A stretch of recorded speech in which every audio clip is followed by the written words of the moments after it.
राम राम। राम राम। मेरा नाम जमुना लाल है और मैं आशा सस्ता रतलाम से आया हूँ। आप अपना परिचय देंगे? मेरा नाम रघुवीर महिड़ा है और मैं गांव करमदी का ही एक किसान हूँ। रघुवीर भाई, मैं यहाँ से निकल रहा था, मैंने देखा आप कुछ कर रहे हैं, तो आप क्या कर रहे हैं मुझे ज़रा बताइएगा आप। जमुनालाल भाई, मेरे खेतों में चूहे बहुत लग रहे हैं अभी, और उनको मारने के लिए, उनको नियंत्रण करने के लिए मैं देसी विधि से करते जो दवाई तैयार करते वो दवाई बना रहा हूँ। रघुवीर भाई, चूहे हमें क्या क्या नुकसान पहुँचाते हैं जो आप इस चूहे मारने की दवाई तैयार कर रहे हो?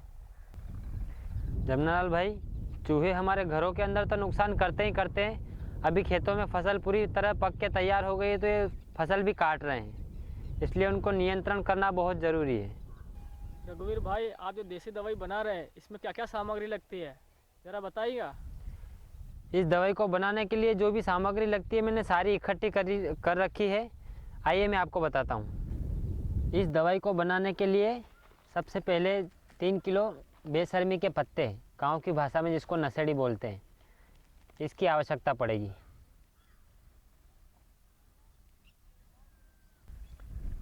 और इसके लिए 3 धतूरे के डोड़े लेना पड़ेंगे अपने को, और 500 ग्राम चने लेना पड़ेंगे। इन चीज़ों को पीसने के लिए एक ओखली की ज़रूरत पड़ेगी। इन सभी सामग्री को उबालने के लिए एक तपेली के अंदर 3 लीटर पानी की ज़रूरत पड़ेगी। इसके बाद में उस उबली हुई सामग्री को छानने के लिए एक खाली बर्तन की ज़रूरत पड़ेगी, और छानने के लिए एक कपड़े की ज़रूरत पड़ेगी।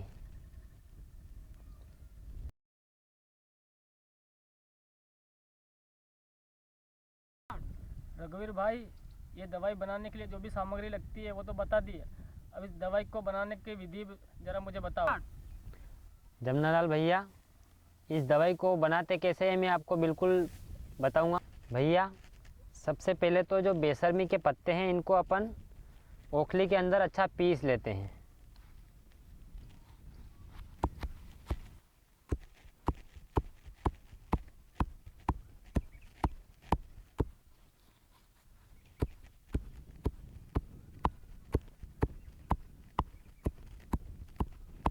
इसके बाद थोड़ा इनको पीसने के बाद में ये जो धतूरे का फल है इसको भी अपन इसके साथ में अच्छा बारीक पीस लेते हैं।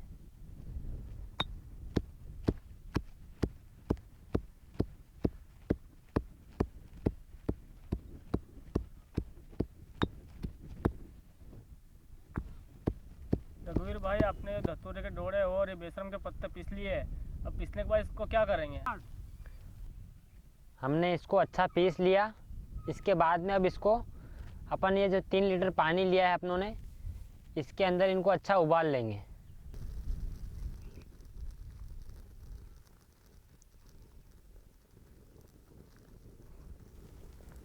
ये पानी थोड़ा अच्छा गर्म हो गया है।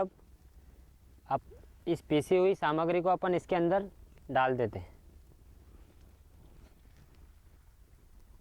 रघुवीर भैया, अपना जैसे सामग्री उबल रही है, कितनी देर उबालनी पड़ेगी? जमुनालाल भैया, हमें इसको जब तक उबालना पड़ेगा तब तक अच्छा एक गाढ़ा रस बन जाए। रघुवीर भाई, ये जो काढ़ा बन के तैयार हो गया है, इसको आप क्या करेंगे? ये काढ़ा बन गया है। अब इसको अपन एक कपड़े की सहायता से इस खाली बर्तन के अंदर छान लेते हैं।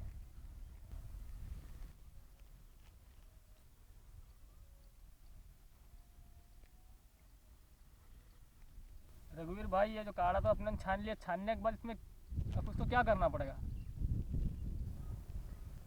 अब इसके बाद में ये जो चने हैं इन चनों को अपन इसके अंदर मिला देते हैं। इन चनों को अपन इसके अंदर पूरा मिला देते हैं।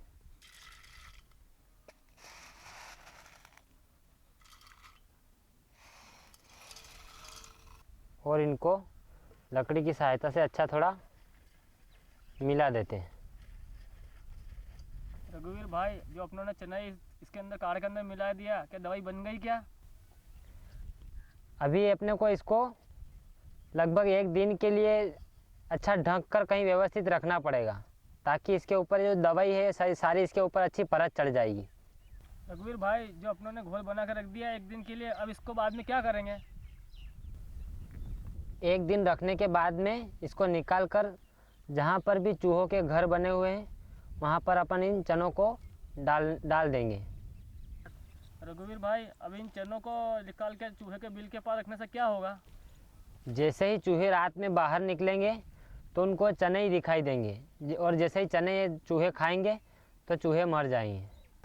रघुवीर भाई, इस दवाई को अपना प्रयोग करने से पहले क्या क्या सावधान रखनी पड़ेगी अपने को?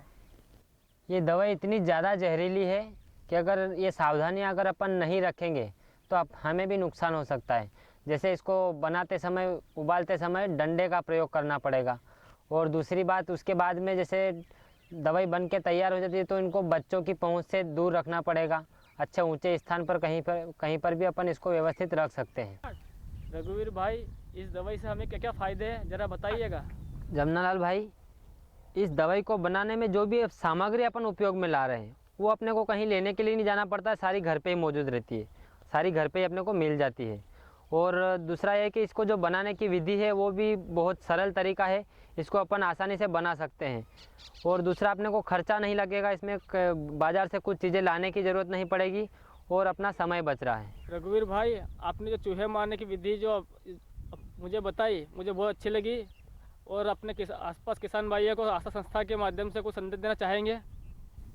मैं आशा संस्था के माध्यम से सभी किसान भाइयों को यह संदेश देना चाहता हूँ कि जो दवाई बनाने की विधि जो मैंने बताई, ये अपने घर पे ही ये दवाई बनाएं और चूहों के आक्रमण से निजात पाएं। रघुवीर भाई, जो आपने चूहे मारने की दवाई की देसी विधि जो बताई, मुझे बहुत अच्छी लगी। इसकी ओर आशा संस्था की ओर से आपको बहुत बहुत धन्यवाद देता हूँ। आपको भी बहुत बहुत धन्यवाद।